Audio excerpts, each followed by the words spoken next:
de l'évanescence. Proposition, proposition du 30 janvier 2017. J'ai entendu dans une conversation à la radio ce mot évanescent. Évanescent, c'est un mot à part. Dans mon travail d'exploration de la galaxie ou des galaxies de l'univers, des mots en tout cas, et il faut parler de cet aspect qui est que certainement les spécialistes en linguistique, etc., connaissent bien et pour lequel ils ont des réponses. C'est cette capacité qu'ont les êtres parlants à utiliser des termes de façon assez juste et même très juste dans leur contexte, etc., alors qu'ils n'en ont qu'une vision presque intuitive. Ils n'en ont pas, ils ne peuvent pas expliquer pourquoi ils utilisent tel mot à la place d'un autre, et pourtant ils utilisent ce mot-ci, ils n'ont pas un autre, ainsi que quand on utilise le mot évanescent, il y a un côté, c'est pour suggérer quelque chose qui serait presque en train d'une matière un peu spéciale, matière légère qui part un peu dans le vent. D'ailleurs, il y a une sonorité qui peut rappeler le vent, évanescent. Peut-être que ça veut dire ce que le vent emporte, je ne sais pas. En tout cas, peut-être ce qui peut être atteint par cette... que cette force peut atteindre, peut emporter et rendre presque... presque... l'évanescence, c'est presque le fin d'un cycle dans lequel les choses deviendraient transparentes. Elles perdraient de leur consistance pour devenir une matière éthérée. Voilà un côté, ce côté un peu éthéré du mot évanescent. Pourrait aussi parler, utiliser d'autres mots pour dire passager, éphémère, transitoire, même provisoire.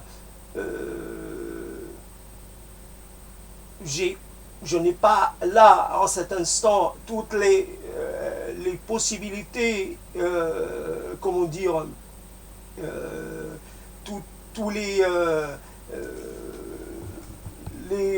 toute l'étymologie entière. Et pourtant,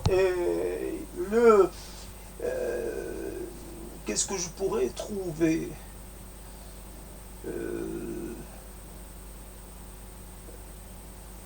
évanescent, ça parle de quelque chose presque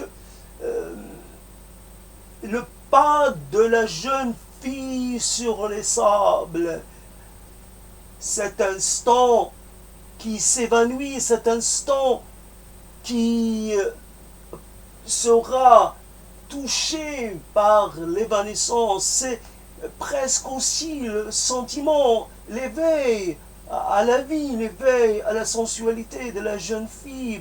Presque, c'est des choses... Non, pas exactement ça. Parce que là, c'est des choses qui durent un peu plus. L'évanescence, ça serait comme un parfum qu'on utiliserait, voilà.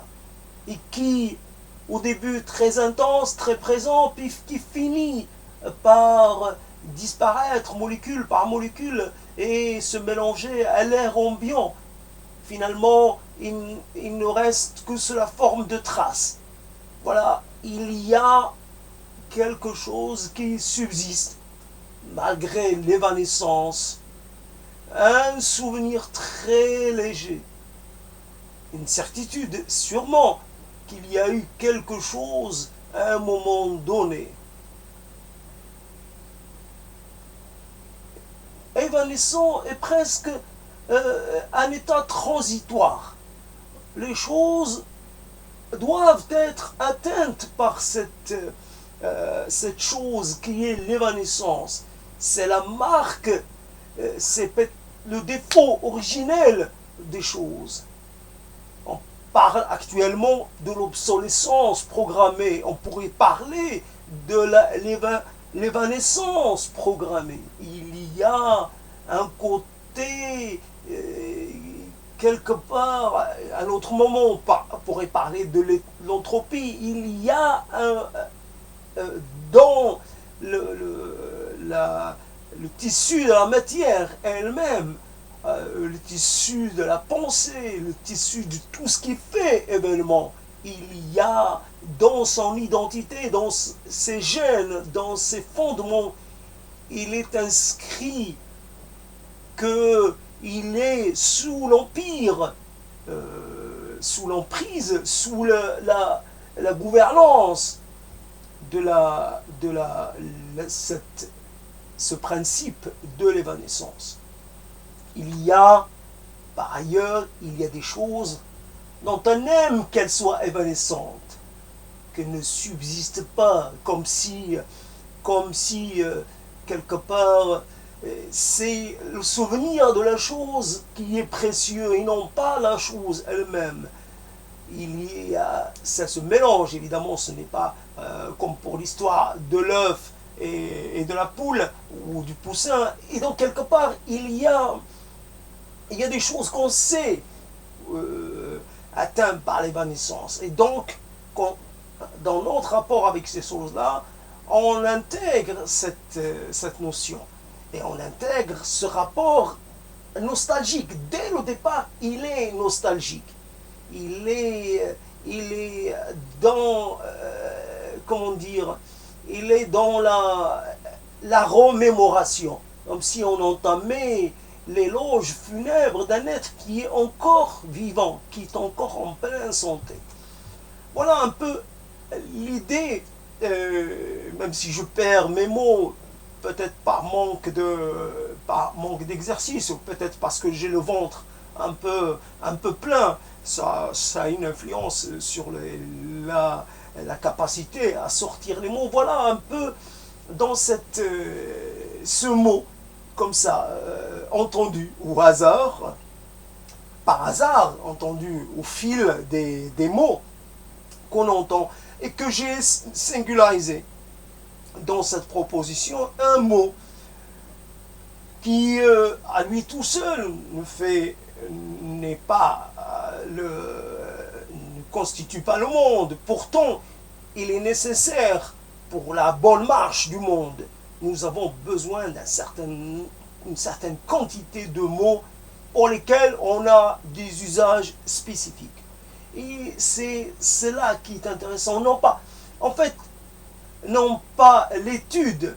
Je suis contre les chercheurs et les étudiants. Je suis plutôt pour ceux qui vivent la chose, qui sont dans la créativité et non pas dans l'observation.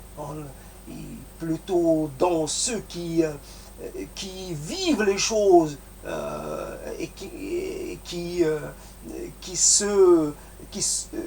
pour lesquels il y a une dynamique de vie. Et dans cette évanescence, voilà, un peu comme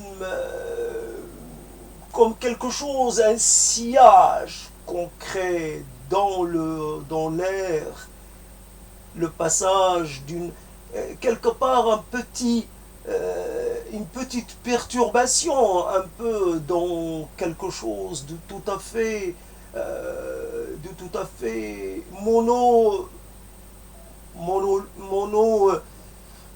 homogène. Il y a comme si dans quelque chose de plat, on crée une déformation de façon intentionnelle, et puis on sait que les choses vont reprendre leur aspect d'avant, et donc on trace un trait, on trace une ligne, un symbole, et puis on regarde le symbole se résorber, disparaître, et on regarde la surface revenir à l'état, à son état de départ.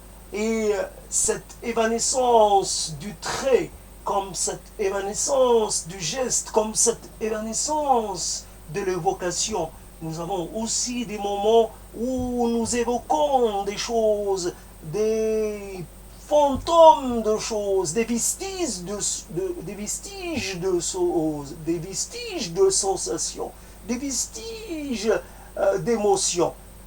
Et cela est de façon perceptible et imperceptible, cela se passe de façon naturelle, cela se résorbe, cela est évanescent, cela est passant, cela est emporté jusqu'au peut-être prochain passage. Cette visite si légère, voilà le côté léger de la chose, la légèreté de l'événement, la légèreté du souvenir, la légèreté de l'action. Évanescence, c'est beaucoup plus joli qu'obsolescence. C'est beaucoup plus... C'est mieux, ça parle mieux. Ça parle mieux à l'esprit. Obsolescence, la matière, le quotidien, les tracas, la routine, l'évanescence, c'est autre chose. C'est dans le ciel. Ce n'est pas dans la terre, ce n'est pas dans les éléments lourds, la matière. Inerte, l'évanescence est un courant d'air, un courant d'envie, un courant d'inspiration, un élan quelque part vers un monde, le monde des choses passées qu'on a quelquefois la chance de visiter au hasard d'un mot, au hasard d'une suggestion, au hasard d'un accident heureux. C'est difficile, on est, le problème des propositions, voilà, il faut le dire clairement, les propositions ça arrive, parfois elles arrivent de façon ininterrompue, et souvent quand on laisse passer le moment où la proposition s'impose à soi, c'est déjà trop tard. On a perdu un peu comment dire, on a perdu de cette chose qui a participé à la mise au monde, comme le premier cri du bébé. Une fois que on ne peut pas dire le deuxième ou le troisième cri, c'est pareil. Non, le premier cri. Voilà, le premier instant pendant lequel la proposition vient à l'esprit, c'est l'instant où il faut la faire. Si on laisse passer 1 heure, 2 heures, 3 heures, alors là, déjà, elle devient un peu hors contexte. Hors contexte, et il faut faire un effort, il faut se forcer. Et là, déjà, on perd un peu le plaisir aussi, on perd un peu, presque on le fait, presque par devoir envers cet instant qui a vu naître cette proposition. Malheureusement, c'est le cas, donc ce fut laborieux, ce fut assez moyen, et c'est cela. Il faut ne pas penser en termes de perfection. C'est dans le côté, dans l'imperfection que résident aussi certaines vérités fondamentales sur nous-mêmes et sur la nature des choses. Il ne peut y avoir de préférence pour l'une ou pour l'autre, pour l'un ou pour l'autre des états. La perfection, quand on parle de perfection, on accepte le fait qu'il existe de l'imperfection. Ou alors il faut sortir de ce type de catégorisation, de ce type de jugement. Donc, il existe des suggestions, des propositions qui se traitent de façon intéressante, dont d'autres qui sont beaucoup plus, qui sont ratées, d'autres sont perfectibles. Le problème, ce n'est pas toujours le cas. C'est pour ça que je suggère aux gens qui sont intéressés par ce genre d'exercice de le reprendre à leur compte. Et pourquoi pas, de toute façon, on ne peut pas imposer un cadre. L'intérêt, c'est d'être emmené par le courant de la vie. Soit on a pensé à quelque chose, soit on a entendu quelque chose, soit on a pris connaissance de quelque chose, et ça suggère un flot de mots. Voilà, donc flot de mots qui est pour l'instant en cet instant, un peu difficile à faire bouger, à faire comment dire, comme si une équipe était fatiguée et qu'il faut la remettre au travail, il faut qu'elle émerge un peu de sa torpeur. En attendant, pour l'instant, mon esprit est un peu dans un état entre l'éveil et la torpeur. Voilà. Donc, évanescent.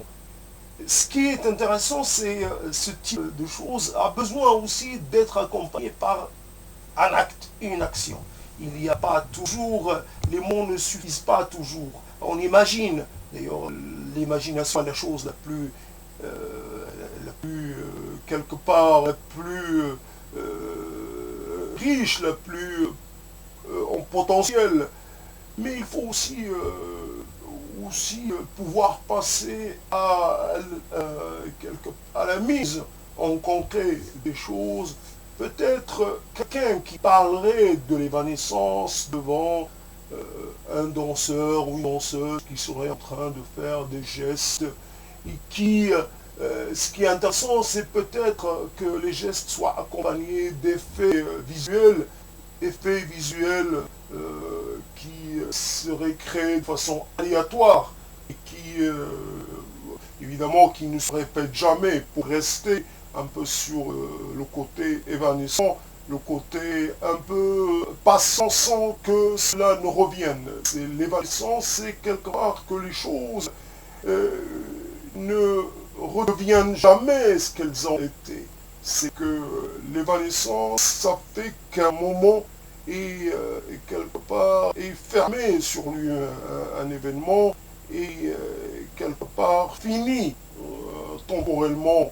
Et donc il faudrait aussi donc que le danseur ou la danseuse ne soit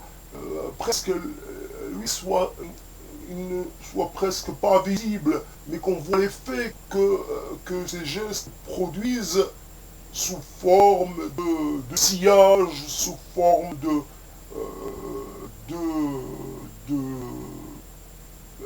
toutes sortes d'événements lumineux, toutes sortes de représentations lumineuses, mais évidemment sous avec pas l'obligation, mais avec quand même l'idée de rester dans l'aléatoire quelque part qui est évidemment ne se répète jamais, un aléatoire absolu.